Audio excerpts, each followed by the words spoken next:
मान्यवर, अरे सुनो तो, बोल बोल क्या करते हो भैया, मुझे सुनो तो। पार्टी की स्थिति देखिए, जिस कांग्रेस पार्टी के अधिवेशनों की शुरुआत गुरुवर टागोर जैसे लोग वंदे मातरम गा कर कराते थे। वंदे मातरम कांग्रेस पार्टी के आजादी के आंदोलन का एक मंत्र बना था। वो वंदे मातरम के महिमा मंडन करने के लिए जब लोकसभा में चर्चा हुई, गांधी परिवार के दोनों सदस्य नदारद थे, दो में से एक भी। वंदे मातरम का विरोध आज भी जवाहरलाल नेहरू से लेकर आज के कांग्रेस के नेतृत्व तक कांग्रेस के खून के अंदर बसा। मान्यवर,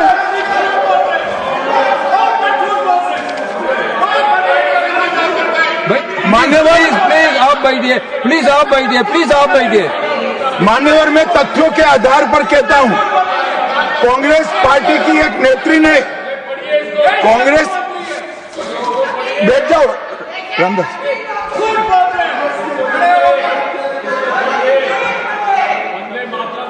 अरे दिग्विजय जी, अब नौकरी पक्की है इस आयु में, क्या कर रहे हो भैया, अब नहीं जाएगी नौकरी। मान्यवर, मैं जो कह रहा हूं वो रिकॉर्ड का हिस्सा है दूसरे सदन का। मान्यवर, दूसरे सदन की चर्चा में कांग्रेस पार्टी की एक प्रमुख नेत्री ने कहा है कि वंदे मातरम की आज चर्चा की कोई जरूरत नहीं है। मुझे मालूम नहीं पड़ता कि वंदे मातरम से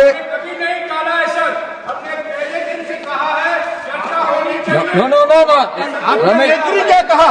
जयराम रमेश जी प्लीज बैठिए, प्लीज आप बैठिए जी। साहब, माननीय सदस्य जयराम जी का प्रॉब्लम है कि वो सिर्फ विपक्ष की ही बात सुनते हैं, अपने नेताओं की बात को सुनते नहीं है। मैंने ऐसा नहीं कहा, आपने कहा है। मैंने ऐसा कहा कि लोकसभा में चर्चा में कांग्रेस पार्टी की एक प्रमुख नेत्री ने कहा है कि अभी इस समय वंदे मातरम की चर्चा की कोई जरूरत नहीं। ये रिकॉर्ड पर है, रिकॉर्ड पर।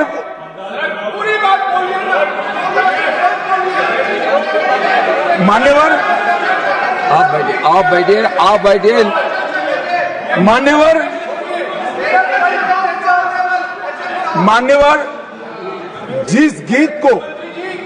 जिस गान को महात्मा गांधी ने राष्ट्र की शुद्धतम आत्मा से जुड़ा हुआ गीत कहा, बिपिन चंद्र पाल ने एक राष्ट्र धर्म है जिसमें राष्ट्रभक्ति और कर्तव्य दोनों समाहित है, जिसकी अभिव्यक्ति वंदे मातरम करता है, वो वंदे मातरम का टुकड़ा करने का काम भी कांग्रेस पार्टी ने किया था।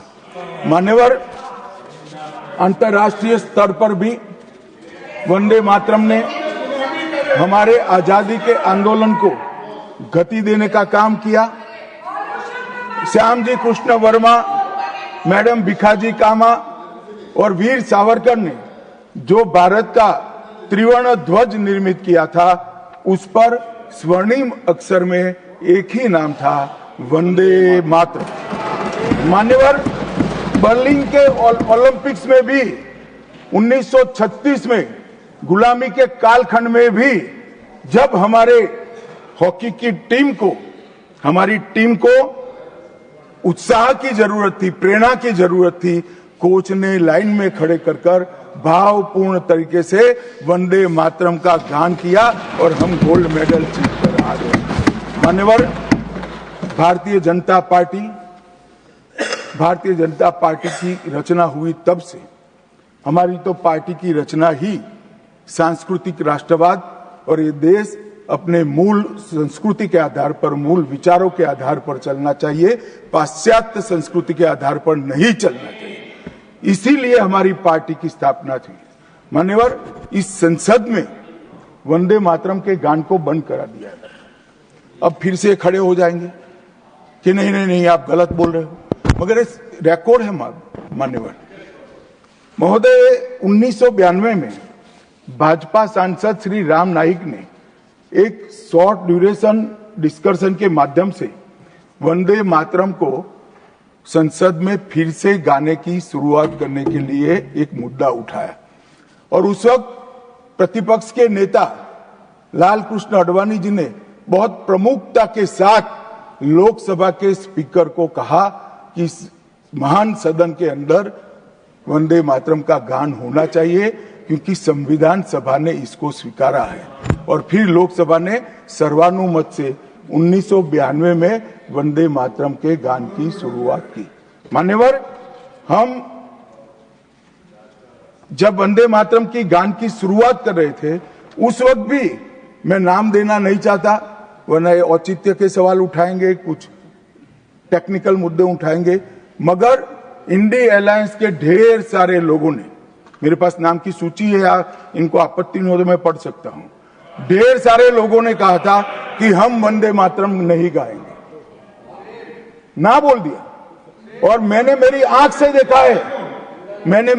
से देखा है, कई सारे सदस्य वंदे मातरम होता है तो वंदे मातरम के गान के पहले संसद में बैठे होते हैं तो भी खड़े होकर बाहर चले जाते हैं।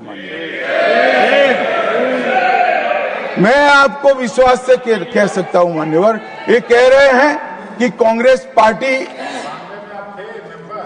पर झूठे आरोप लगाए। मैं विश्वास से कह रहा हूं, भारतीय जनता पार्टी का एक भी सदस्य वंदे मातरम के गान के वक्त सम्मान के साथ खड़ा न हो, ऐसा हो ही नहीं सकता, क्योंकि वंदे मातरम के गान के प्रति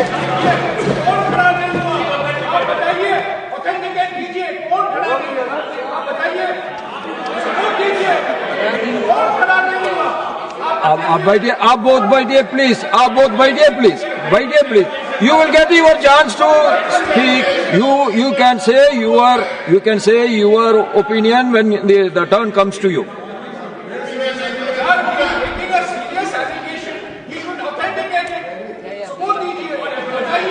मान्यवर, अरे सुनो तो, बोल बोल क्या करते हो भैया, मुझे सुनो तो। मान्यवर, सम्मानीय सदस्य जी ने कहा है कि कौन कौन कांग्रेस पार्टी के लोगों ने वंदे मातरम नहीं गाने के लिए स्टेटमेंट दिया है और संसद के वक्त बाहर चले गए हैं। मैं इसकी सूची आज शाम होने के पहले सदन के पटल पर रख दूंगा। मेरा विनंती है कि वो कांग्रेस सदस्यों के नाम इस चर्चा का हिस्सा करने के लिए आप आदेश करिएगा। इस सदन की चर्चा के रिकॉर्ड पर रहना चाहिए कि कांग्रेस पार्टी के सदस्य वंदे मातरम का विरोध करते हैं। इस देश की जनता इनको जाननी चाहिए। मान्यवर, मैं दे देता हूं, दिग्विजय सिंह पढ़ लीजिएगा।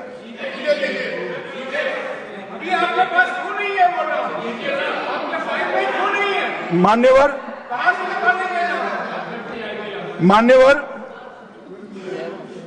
वंदे बंकिम चंद्र चटर्जी की, चट्टोपाध्याय जी की 130वीं जयंती पर हमारी सरकार ने, डाक विभाग ने एक स्टैंप जारी किया। स्वतंत्रता की 75 की वर्षगांठ के उपलक्ष्य में हर घर तिरंगा का अभियान भी हमने करा और उस वक्त हमारे प्रधानमंत्री जी ने जनता का आह्वान किया था,